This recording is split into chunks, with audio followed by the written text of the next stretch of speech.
longer video than I thought, but it's kind of complicated information, isn't it? It is and it isn't, right?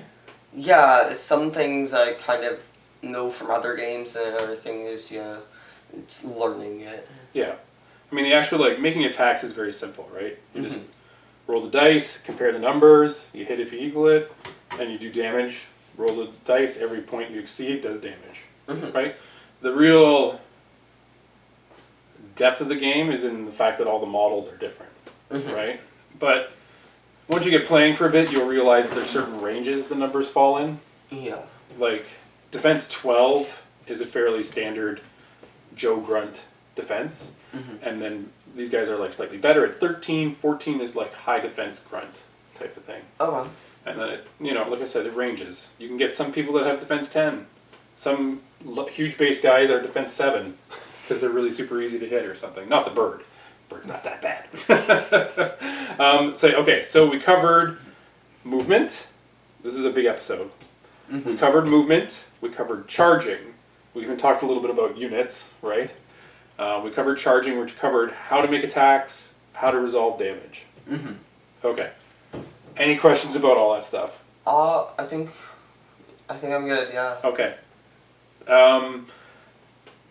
What has been the most interesting thing that you've learned so far in this video or the previous one? I would have to say the way the attack works.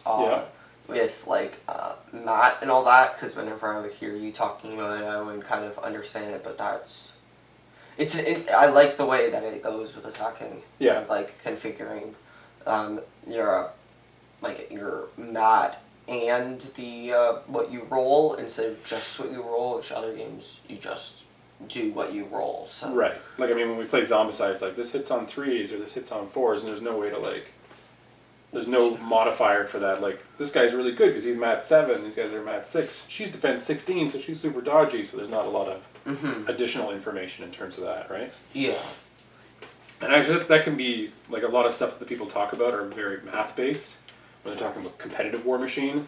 And all those numbers that are adding to the dice, the numbers are constant, right? And the sort of modifications that you can get up to. The dice, you can kind of average. Do you know what the average roll of 2d6 is? No, what? 7.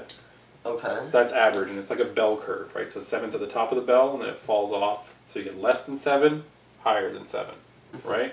So when people are trying to figure out what are the odds that this dude can kill that dude, they're like comparing the numbers and adding in average dice rolls and stuff like that, right? And it gets, for some of this stuff, like the odds of like Call coming in and killing this little guy here, super good. He kills that little guy really well.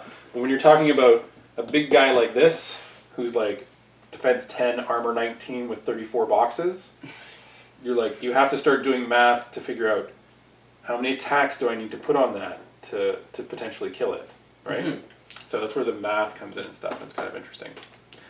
Beyond that, positioning and threat range and all that sort of thing. So, it's late now. Yeah. I'm sure your brain is tired.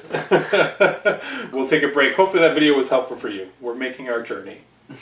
Anything else to add? No, I think I'm good. No? You're like, no, I just want to watch YouTube videos now. All right.